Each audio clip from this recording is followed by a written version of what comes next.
आज हम लोग देखेंगे मिडिल अमेरिका। साउथ अमेरिका हमने कंप्लीट कर लिया। मिडिल अमेरिका वास्तव में कोई कॉन्टिनेंट नहीं है, एक कल्चरल रीजन है, सांस्कृतिक क्षेत्र है। अगर हम ज्योग्राफिकली बात करें तो ज्योग्राफिकली यदि हम बात करें तो यहां यूएसए, ये यूएसए है, इसके जो है और नॉर्थ में जाएंगे तो आपको कनाडा मिलेगा, और कनाडा के थोड़ा सा हम राइट हैंड में आएंगे तो आपको ग्रीनलैंड मिलेगा। तो ग्रीनलैंड, कनाडा, यूएसए, मैक्सिको और ये सारे कंट्रीज, ये जो पनामा वगैरह, ये पूरा जो मिडिल अमेरिका का भाग है, इनको हम लोग नॉर्थ अमेरिका कहते हैं। ये टेक्निकली नॉर्थ अमेरिका है ज्योग्राफिकली, ठीक है। और पनामा के बाद अगर आप मैप में देखेंगे तो पनामा के बाद साउथ अमेरिका शुरू हो जाता है, ठीक है। लेकिन कल्चरली अमेरिका को तीन भागों में बांटा जाता है, नॉर्थ अमेरिका, मिडिल अमेरिका और साउथ अमेरिका। ये कल्चरल डिवीजन है, और ज्योग्राफिकल डिवीजन केवल दो है, नॉर्थ अमेरिका और साउथ अमेरिका, ठीक है। तो नॉर्थ अमेरिका में मिडिल अमेरिका और यूएसए, कनाडा, ये सब शामिल हो जाते हैं तो बन जाता है नॉर्थ अमेरिका। और पनामा के बाद जो 12 कंट्री पढ़ चुके हैं वो साउथ अमेरिका। तो मिडिल अमेरिका की टेक्निकल डेफिनेशन क्या हो गई? Mexico plus central America plus Caribbean countries, ठीक है। यहां हम देखेंगे मिडिल अमेरिका में, तो मिडिल अमेरिका में मैक्सिको और ये वाले जो 7 देश हैं, ये 7 देश को हम बोलते हैं सेंट्रल अमेरिका। और सेंट्रल अमेरिका में 7 देश कौन कौन से आते हैं? Guatemala, Belize, El Salvador, Honduras, Nicaragua, Costa Rica और पनामा। ये 7 देश जो कि यहां से शुरू होते हैं, यहां से शुरू होते हैं पनामा तक, ये कहलाते हैं सेंट्रल अमेरिकन कंट्रीज, 7 देश। यदि इसमें मैक्सिको जोड़ दें और इधर कैरेबियन आइलैंड में बहुत सारे, कैरेबियन सी में बहुत सारे कंट्रीज हैं, जैसे क्यूबा है, ट्रिनिडाड एंड टोबैगो है, इन सारे देशों को भी अगर उसमें मिला दें तो ये पूरा इलाका मिडिल अमेरिका के नाम से जाना जाता है। Is it clear? ठीक है। तो मिडिल अमेरिका में हम लोग ये नक्शा देखेंगे, इधर ये पूरा सबसे बड़ा रीजन है मैक्सिको, ये पूरा देश है मैक्सिको, ठीक है। उसके बाद ग्वाटेमाला, इधर Belize, El Salvador, Honduras, Nicaragua, Costa Rica, Panama. ये पनामा का आधा भाग ये हमने लिया, उसका थोड़ा सा आधा भाग साउथ अमेरिका में जाकर के टच हो जाता है, ठीक है। और फिर उन दोनों भागों को बीच में से काट करके एक नहर बनाई गई है, उसका नाम है पनामा कैनाल। ये पीसी लिखा हुआ है, इसका मतलब पनामा कैनाल। अब इस मैप में कुछ चीज हम लोग देख लेते हैं।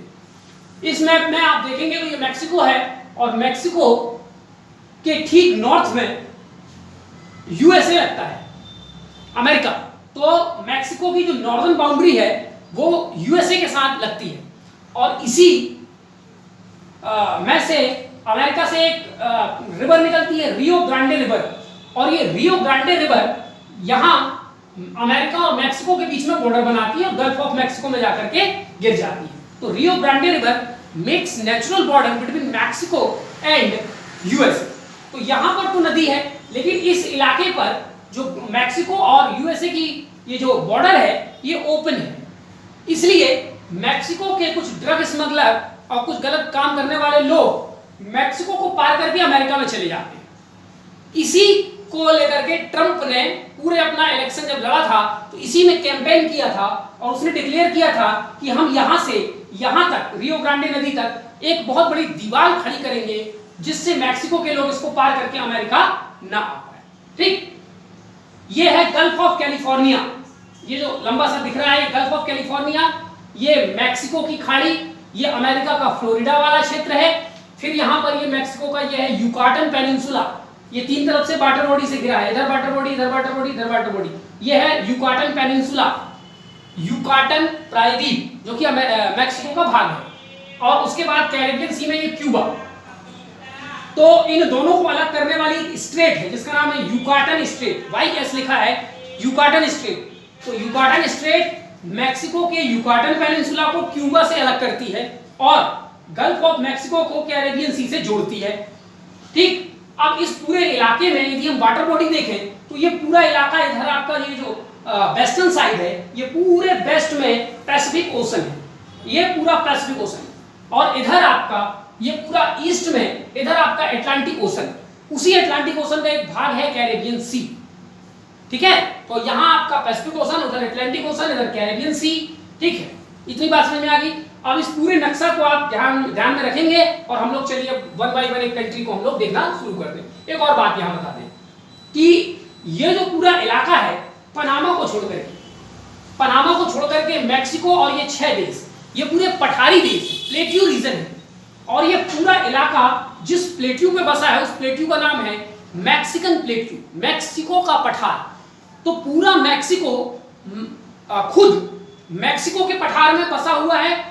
ग्वाटेमाला भी मैक्सिको के पठार में है, बेलीज भी, L Salvador, Honduras, Nicaragua, Costa Rica, यहां तक पूरा एक पठार फैला हुआ है जिसको मैक्सिको का पठार कहते हैं। पनामा उसको छोड़ देते हैं, ठीक है, पनामा पठार में नहीं।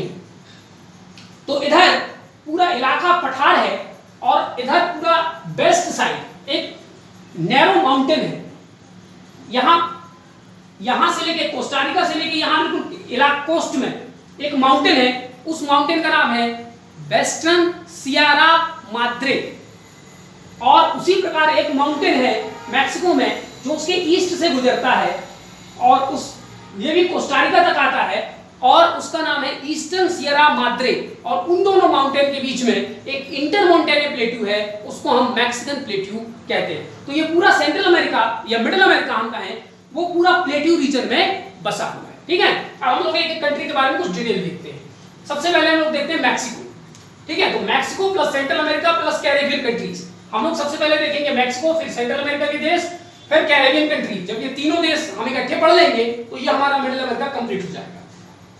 मैक्सिको, मैक्सिको की कैपिटल है मैक्सिको सिटी और ये कॉलोनी रहा है स्पेन का, ठीक। मैक्सिको में एक इंटरमॉन्टेने प्लेट्यू है। इंटरमॉन्टेने माने दो पर्वतों के बीच में स्थित पठार, इंटरमॉन्टेने प्लेट्यू, उस प्लेट्यू का नाम है मैक्सिकन प्लेट्यू, ठीक है, जो अभी मैंने डिस्कस किया।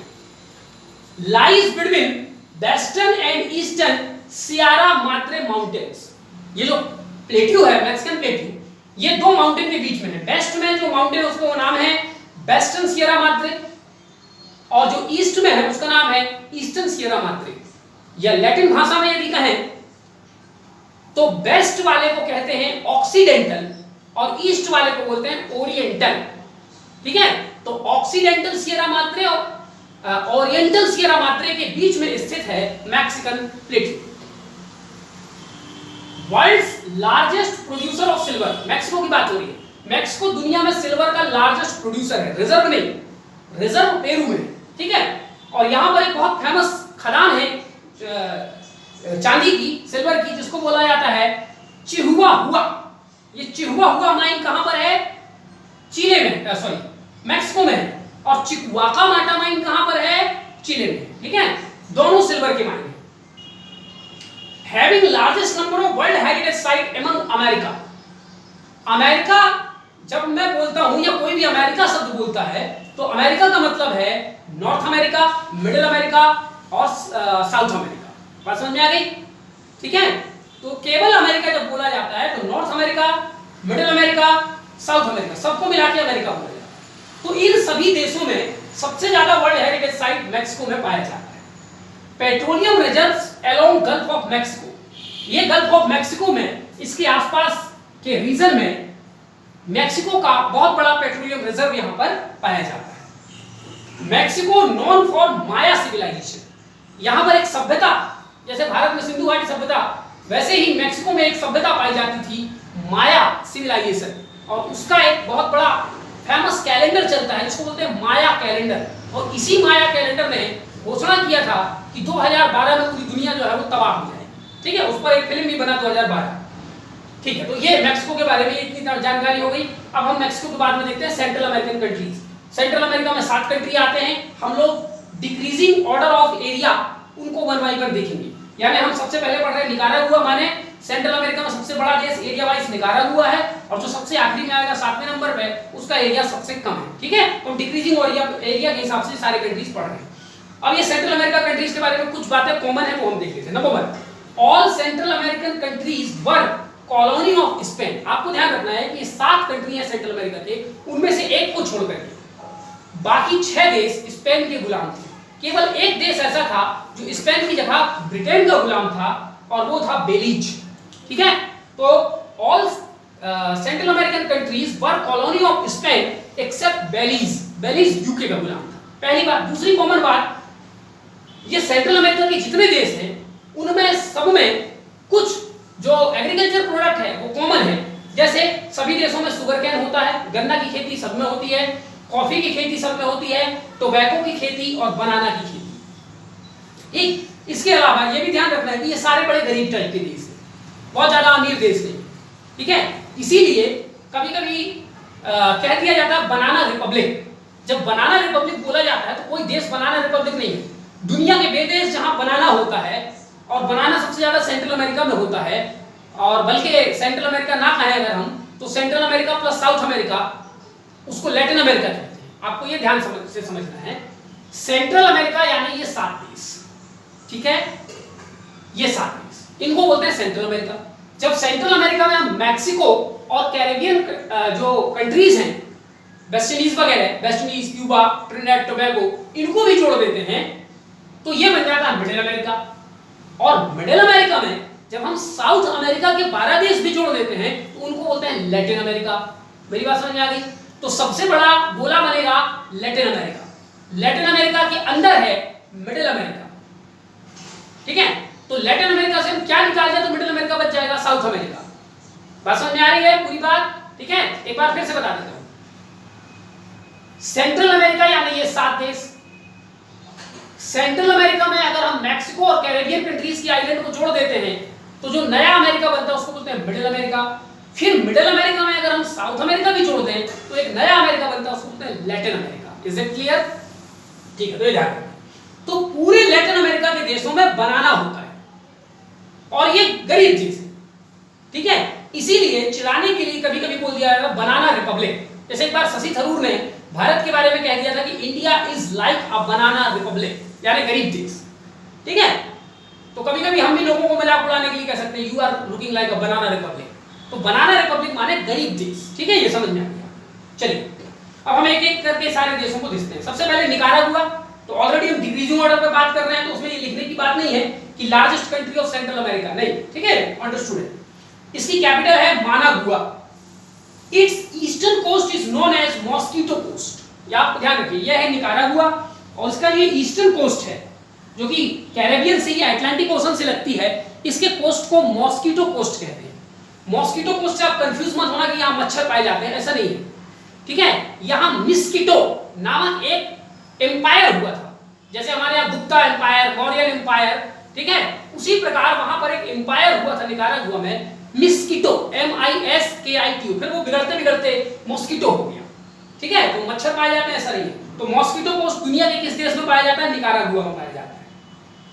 ठीक है, बस इतनी बात है निकारागुआ के बारे में। बाकी आप जानते हैं कि स्पेन का गुलाम रह चुका है। यहाँ शुगर कैन होता है, कॉफी होता है, टोबैको होता है, बनाना होता है। ठीक है, चलो होंडुरास अगला देश है। होंडुरास आप साथ में आप इनका मैप में देखते चलिएगा। ये है निकारागुआ। तो निकारागुआ की बॉर्डर किससे किससे मिलती है आप देख सकते हैं। निकारागुआ की बॉर्डर होंडुरास से मिलती है, इधर कोस्टारिका से मिलती है, इधर पैसिफिक ओशन है, इधर अटलांटिक ओशन है। ठीक है, तो आप मैप में उसका थोड़ा सा देखते भी चलिएगा। अब हम देखते हैं होंडुरास। होंडुरास निकारागुआ के नॉर्थ में। होंडुरास की कैपिटल है तेगुचिगाल्पा। तेगुचिगाल्पा, ये टेगुसिगाल्पा टाइप में लिखा है लेकिन उसको पढ़ते हैं तेगुचिगाल्पा है। और पुअरेस्ट कंट्री ऑफ अमेरिका। ठीक है, पुअरेस्ट कंट्री ऑफ अमेरिका माने नॉर्थ अमेरिका, साउथ अमेरिका, सभी अमेरिका में जितने देश आते हैं सब में सबसे गरीब देश है होंडुरास। ठीक, चलिए, और यहां भी काफी मात्रा में बनाना, शुगर कैन, टोबैको ये सब होता है।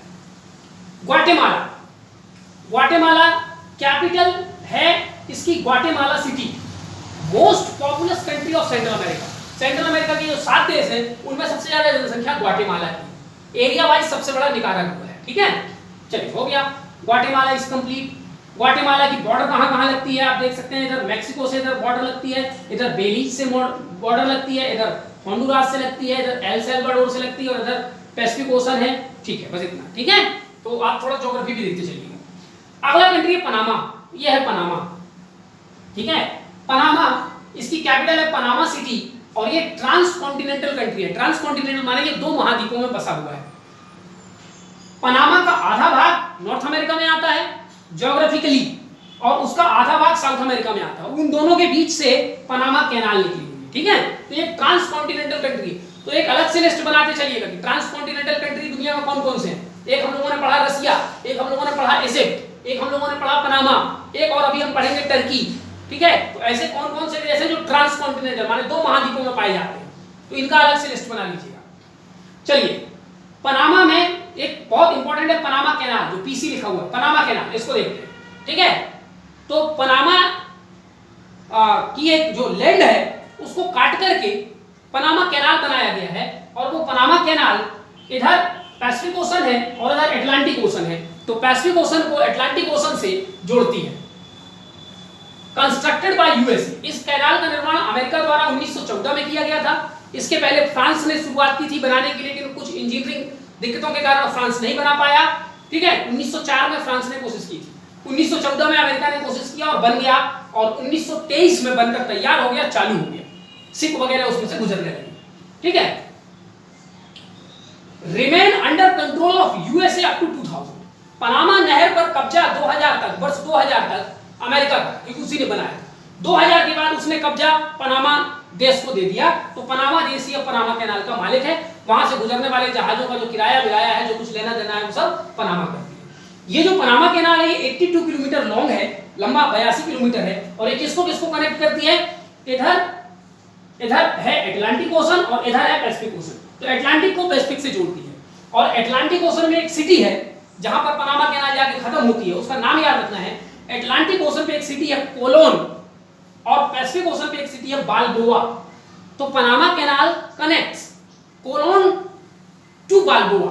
कोलोन अटलांटिक ओशन में है और बाल्बोआ पैसिफिक ओशन में, ठीक है। आपके मैप में नक्शा दिया होगा, आप देख सकते हैं। और इसी कैनाल के में एक आर्टिफिशियल लेक बनाया गया, उसका नाम है गाटुन लेक, GATUN, गाटुन लेक, ठीक है। इतनी जानकारी पनामा के बारे में हो गई। अब हम देखते हैं कोस्टारिका, अगला कंट्री है ये कोस्टारिका, ठीक है।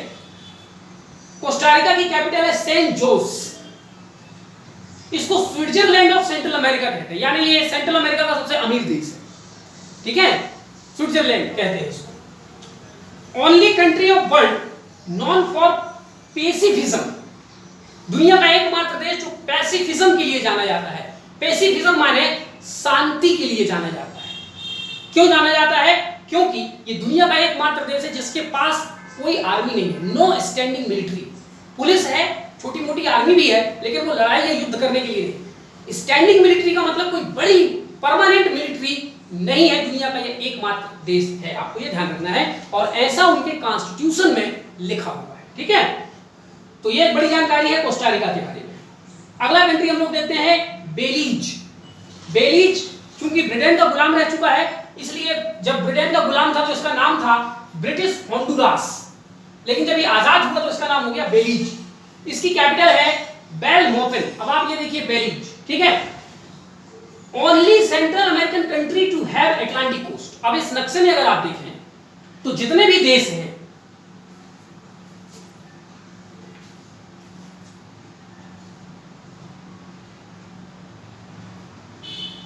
जितने भी देश हैं सेंट्रल अमेरिका में, 7 देश हैं, 7 में से 2 ही देश ऐसे हैं जिनमें एक एक कोस्ट लगता है, लेकिन बाकी 5 कंट्रीज में दोनों कोस्ट लगते हैं। देखिए जैसे ग्वाटेमाला, ग्वाटेमाला में पैसिफिक ओशन का कोस्ट भी लगता है और इधर अटलांटिक ओशन का कोस्ट भी लगता है।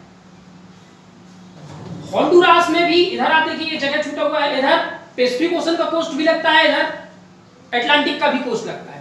निकारागुआ में इधर पैसिफिक, इधर उधर अटलांटिक, इधर पैसिफिक। कोस्टारिका में इधर पैसिफिक, इधर अटलांटिक, इधर पैसिफिक। पनामा में भी। बात समझ आ रही है? लेकिन बेलीज एकमात्र ऐसा देश है जिसमें केवल एक कोस्ट लगता है और वो है Atlantic coast. Is it clear? उसी प्रकार एल सल्वाडोर एकमात्र देश है जिसमें केवल पैसिफिक कोस्ट लगती है, अटलांटिक कोस्ट नहीं लगती। बाकी 5 देशों में पैसिफिक कोस्ट भी लगती है, अटलांटिक कोस्ट भी लगती है, ठीक है। तो only Central America country to have only Atlantic coast में बेलीज। इसके अलावा बेलीज एक कोरल आइलैंड है, आपको ध्यान रखना है। बेलीज को छोड़ करके बाकी सारे वॉल्केनिक आइलैंड है, मतलब वहां पर वॉल्केनिज्म आइलैंड नहीं, मतलब वहां पर वॉल्केनिज्म पाया जाता है, वॉल्केनिक नेचर है उसका, ठीक है। क्योंकि आप देखेंगे ये पूरा country Pacific ring of fire में स्थित है, ठीक है। तो बेलीज को छोड़कर बाकी सारे कंट्रीज वॉल्केनिक नेचर के हैं, केवल बेलीज कोरल नेचर का है, ठीक है। तो बेलीज में, ये बेलीज है, यहां पर ये कोरल आइलैंड्स यहां पर इसके आजू बाजू बहुत सारे पाए जाते हैं, और दुनिया की सबसे longest, second longest barrier reef Belize में पाई जाती है, जिसका नाम है बेलीज बैरियर रीफ। और दुनिया का सबसे लंबा कहां पाया जाता है? ऑस्ट्रेलिया में, जिसका नाम है ग्रेट बैरियर रीफ, ठीक है। जो ऑस्ट्रेलिया का ग्रेट बैरियर रीफ है वो लगभग 1100 किलोमीटर है, और ये जो है वो लगभग 350 किलोमीटर लंबा है, ठीक है। चलिए, only Central American country to have membership of Commonwealth. Commonwealth क्या है? कॉमनवेल्थ उन देशों का एक संगठन है जो ब्रिटेन के गुलाम रह चुके हैं।